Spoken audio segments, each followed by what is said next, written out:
Today on Living the Pharm Life, I am here with one of the newest members of the Purdue College of Pharmacy, Dr. John Allen. Dr. Allen comes to us from the University of Florida, and he is the new head of the Department of Pharmacy Practice. We are so excited to welcome you to the pharmacy family. Well, thank you, Isabella, for having me, and I'm excited to be here and excited to be part of the Purdue family, so thank you. Yeah, we're so excited to have you. To start off our discussion, could you tell us more about your pharmacy background? Like, how did you get here at Purdue today? Thank you for the question. So I'm originally from Philadelphia, Pennsylvania, so cold weather doesn't scare me, but originally from Philadelphia. And then pharmacy school took me to Florida A&M University in Tallahassee, Florida. And then from there, I went on to complete residency training, both PGY1 as well as a PGY2, specializing in critical care at Tampa General Hospital. And from there, bounced around, but primarily my home was in pharmacy academia. So I've had roles at Auburn University and most recently at the University of Florida College of Pharmacy. In between that stead, I actually had a stint outside of academia where I had a chance to work in corporate pharmacy and help to navigate clinical pharmacy services for a 16 hospital system in the Tampa Bay area. So I've had a wide array of different experiences and hope that they'll be able to, I'll be able to take that and hopefully impart some wisdom onto the Purdue students. Yeah, I'm certainly sure that you will. That is a very extensive career. How did you get started in pharmacy before you jumped into all this? Yeah, so, I was fortunate enough that a close family friend was a pharmacist. So like many of us, were exposed to it through either in your own neighborhood, seeing a community pharmacy. In my case, it was a close family friend who was a pharmacist. He was a community pharmacist. And so he really got a chance to see how he interacted with patients and how he engaged. And I had an appreciation for learning about the different types of drugs. I was always interested in how a small tablet or a small pill could make somebody feel better, and so I was always asking questions like that. And I was did well in science when I was in school, so I enjoyed that piece of it. And then I was fortunate enough that in my high school, I went to a magnet high school in Philadelphia, and the magnet high school offered a class in pharmacology as an elective. Really? It was Introduction to Pharmacology, and so not on a much smaller scale than what we would get here at Purdue, but it was really eye-opening just to learn about different receptors and different things like that. So from there, that was kind of the cast was laid, and I was on my way. So yeah, I work with pre-pharmacy students a lot, especially in the fall semesters as they're working on their PharmCast applications. And a lot of them have the same sort of story, like a family member was a pharmacist, really interested in how medications worked. Never heard about that high school course though. If my high school had that, it would have been all over for me. And it was interesting because it was something that you look at the list of options for electives, and that was the one that immediately caught my eye. To say the rest is history, but I was fortunate enough to go to a school that had that. So. Yeah, thank you for sharing that origin story with me.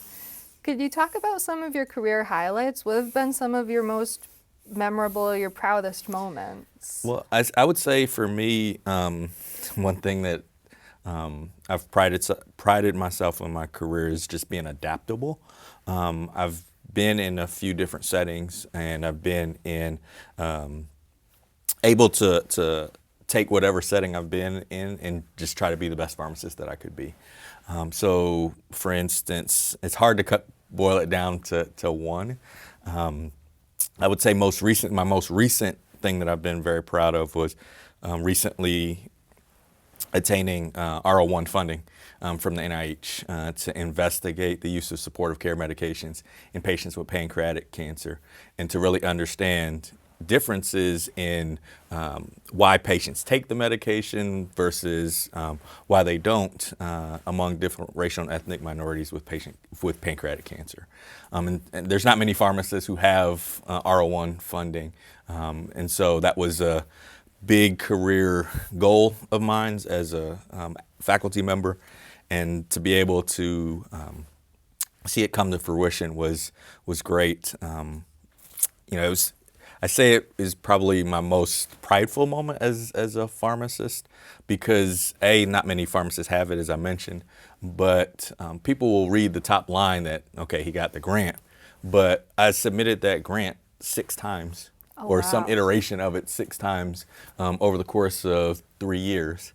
And so there was a lot of work and a lot of resiliency went into putting that application together. And so to get to the end of the rainbow, so to speak, and get that grant was rewarding, not just for me, but also rewarding for the team that we put together that worked on that grant. Yeah, congratulations. That is absolutely incredible. I can't imagine how excited you must have been when you got that notification. Absolutely. It was I kept refreshing the screen just to make sure, did I actually get this grant, or is that the real score of the grant? So yeah, it was definitely a lot of hard work went into it, but now it's the hard part of doing the work. Yeah. So.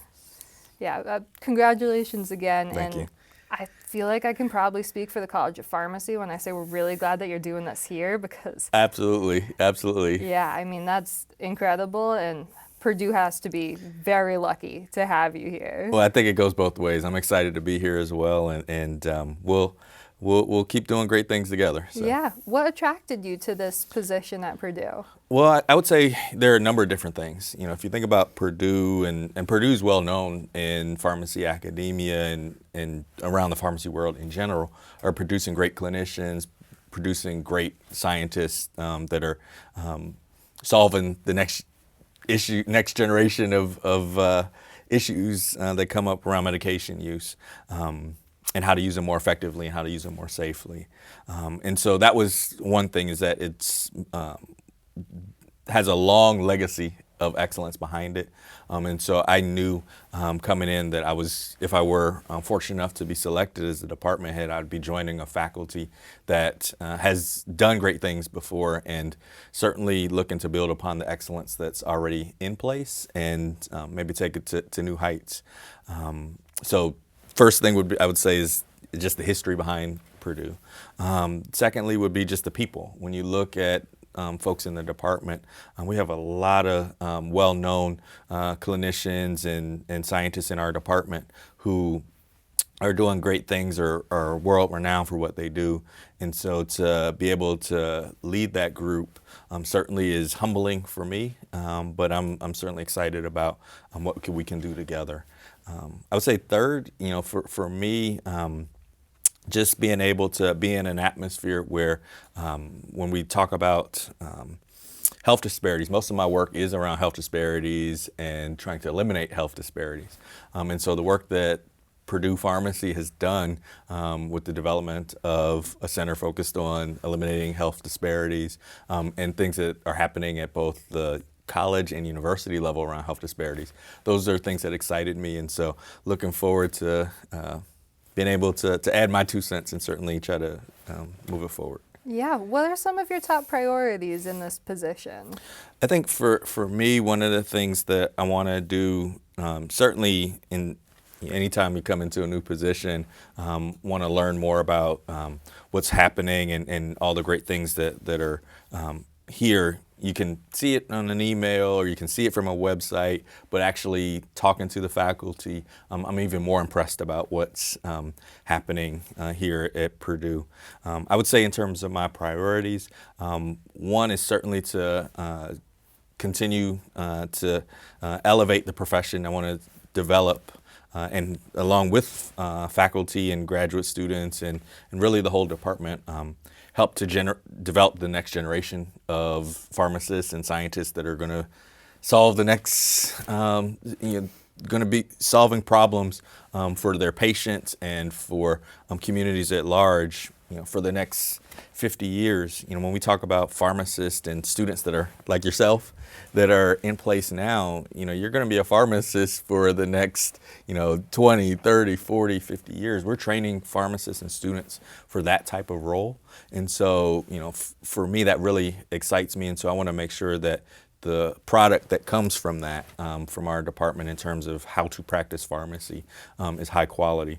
So I'm focused on achieving teaching excellence among our faculty. The other thing is thinking about discoveries and making innovation. Purdue's well known for that, and I certainly want to ensure that we're continuing our research excellence there. There's evolution every day around new things. 2 years ago, no one knew what AI was, or it certainly wasn't in the vernacular. Right. And so I want to find ways potentially to look at how AI could impact pharmacy practice and think about how can we be at the forefront of using AI and data science to improve medication use. So I think, in terms of thematically, that's another area. And then third, if you talk about kind of what are major priorities for me, is just making sure we're taking care of our people, right? So making sure that we're cultivating an environment where there's a strong sense of family and well-being and supporting each other. And so looking to do all of those things and try to cultivate them together. So like I said, I'm fortunate to be here, and I think there's a lot for us to do. Yeah. What are some of those? You talked about how our students here are one of the great products of Purdue. What are some of the skills or competencies you think are going to be really important in these future pharmacists? I mean, to your point, there's no single factor that I think will elevate a particular student pharmacist. I think, when we talk about developing the next generation, it's a whole bunch of factors that may influence the quality of the student pharmacist. But if I had to boil it down to one, I would say just keeping the patient at the center of what we do. Everything that we do comes back to having an impact on a patient or on a community, if you're looking at it from a population health standpoint. So, no matter where you go in pharmacy, I would like to impart on students to continue to take a patient-centered approach and utilize that when you're making decision-making of what's the best thing to do. And I would present to you, if you're doing that and you're keeping the patient at the center of what you do, then you can't go wrong. Yeah, I think that's something that they've already started really reinforcing in the college, is that keeping the patient focus as your center. I know that has a lot to do with interprofessional collaboration. How do you plan on supporting faculty with this interdisciplinary approach? Well, to your point, we live in a world where folks are interconnected, right? And so, just to say you're going to work on a team of pharmacists, that's not the reality, right? Every day when we go into practice sites, or if we go into our different even if you think about science and doing research, it's a team approach. And so, variety is the spice of life, right? And so being able to work with colleagues from different facets of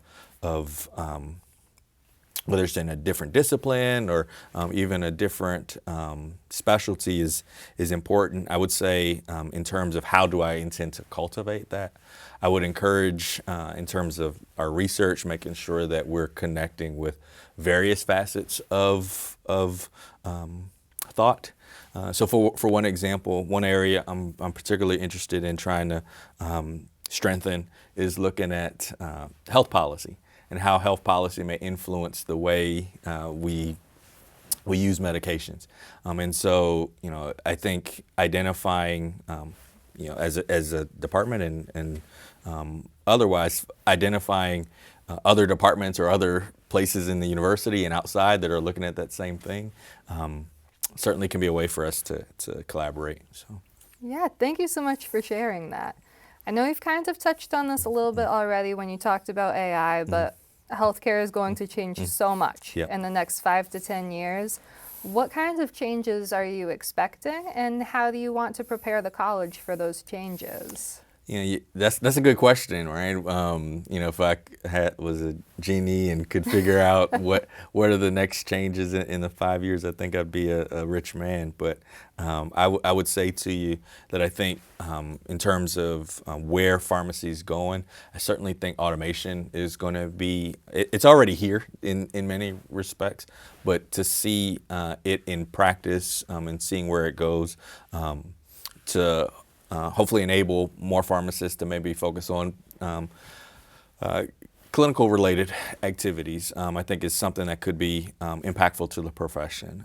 I think when we talk about AI and data science, using big data to help identify how we can identify the best drug and the right drug for the right patient at the right time is certainly something that I think is a potential. And I think we need to be training our students how to utilize those tools and not be afraid of them. Because a lot of times there can be fear of the unknown or fear of the new. And so I don't know if you know, but as pharmacists, we tend to be risk averse Yes. folks. And so I can certainly say that for me, I'll fall on the sword there. But I think embracing the newness and embracing innovation is important for us as we move forward. And so anything I can do to try to cultivate that type of mindset amongst the student is something that I'm going to try to impart and encourage the rest of the faculty to impart upon students. I would also say, thinking about, I mentioned it earlier, we're training pharmacists for the next 50 years. So continuously developing this idea of continuous growth. We know that as students, you're in school, you're learning for the 4 years or the 6 years that you're here, but kind of fostering where that's an expectation, right? Beyond just CE. I think folks know about CE, but how can you continuously try to grow as a clinician, as a scientist, or whatever area of pharmacy you're in? That's something I want to try to cultivate amongst not just our faculty, but among our students as well. Yeah, I think that's extremely important, and I love that sense of community that you're trying to build, and I think that having that, despite any changes that we're going to experience, as long as we have that strong foundation, that's going to see us far. Absolutely. So, as a student, obviously I'm always open to advice, especially as I'm about to head out on rotations, trying to figure out what I'm going to be doing with the rest of my life. What advice do you have for students? I'll say, in addition to, thinking about being patient-centered, right, and keeping the patient at the center of what you do, I think one thing I would encourage you to do is to develop a sense of curiosity. I've gotten farther chasing failure than I ever did chasing success. And I heard that at a conference. There was a speaker that was mentioned that. But it is reality, right, of where I've tried to be bold in terms of career choices and just not being afraid of failure. Failure is going to come from time to time. That's just the nature of life. But I would encourage you to not be afraid of taking risk and betting on yourself. So everyone finds their path to pharmacy in different ways. I'd love to hear about how you got to your path of pharmacy. Yeah, so you talked about how you knew a pharmacist. My grandmother was a nurse. And so she used to talk about healthcare all the time. She would talk about her patient cases with me, not HIPAA safe. now that, I'm in the profession. But I loved that. I loved hearing about the difference she was making in patient lives. And then in high school, I found an absolute love for chemistry, which followed me to organic chemistry. I love organic chemistry. My friends all make fun of me for it. I was going to say, that's probably in the minority. Yeah, my friends all make fun of me for it. And in my infectious disease class right now, actually tomorrow, we're going to be talking about organic chemistry of some kind of molecules. And so if I ever need a review on organic chemistry, I know who. Exactly. Well, that's what my friends say, sitting in the row with me in the pharmacy building. They're like, do you know what that functional group is? And I'm like, yeah, I'll tell you later.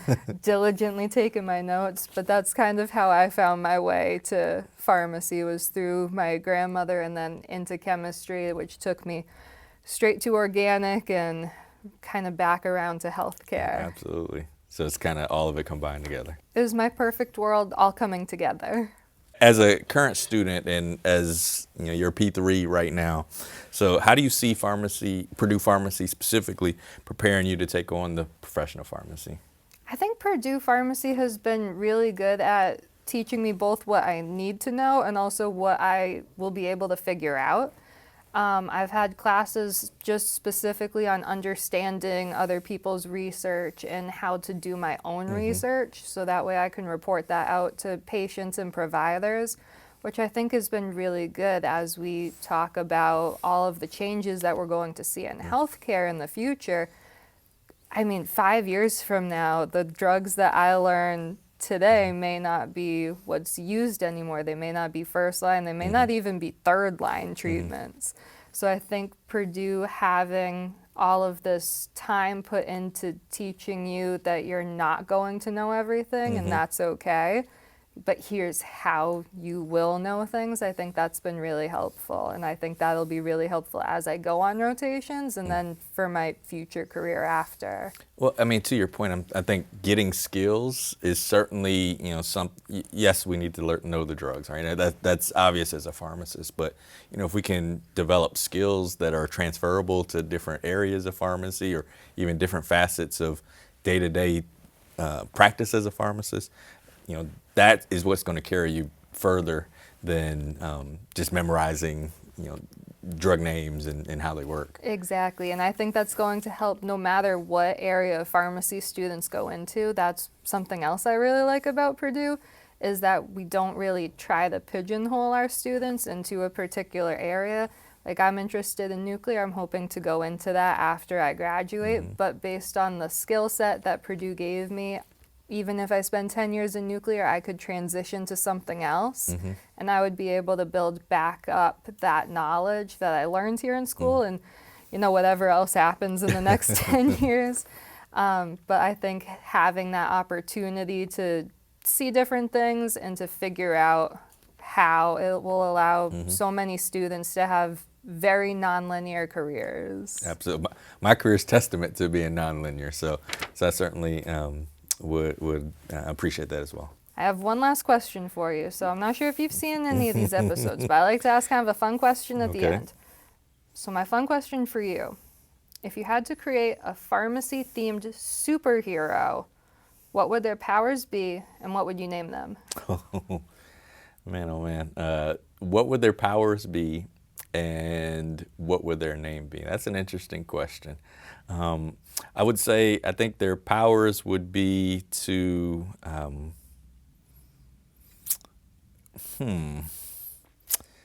that's interesting. That's a tough one. I would say they're just, off the cuff, I would say pharmacy, we tend to be folks that are, we don't care who gets the credit, right? That's kind of our nature. We tend to be, in the background a lot.